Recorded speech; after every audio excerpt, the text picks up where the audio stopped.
يكون في ميزان حسنات الواحد، وتكون إن شاء الله مثل ما يقولوها سنة جميلة. أوكي. واللي كنت السلام عليكم أحبائي. تعليق دنيا بطمة يعنون ارتباطه من جديد. شاهدوا المزيد من التفاصيل. هذا تأكيدا بس للكلام ديالي.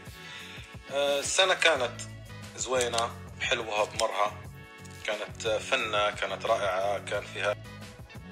نشر المنتج البحريني محمد الترك صورته برفقة فتاة على مواقع التواصل الاجتماعي بعد أيام من إعلان محكمة مراكش طلاقه من الفنانة المغربية دنيا بطمة. وظهر الترك وهو يمسك بيد فتاة ليعلن عن ارتباطه من جديد بعد انفصالها عن دنيا.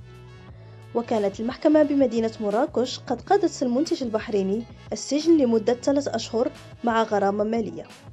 بعد الخلاف الكبير بينه وبين الفنانة المغربية دنيا بطمة، قررت تغيير إدارة أعمالها وإصرارها على عدم الصلح مع والد بناتها. ما رأيكم في هذا التصرف الصبياني الذي يفعله محمد الترك؟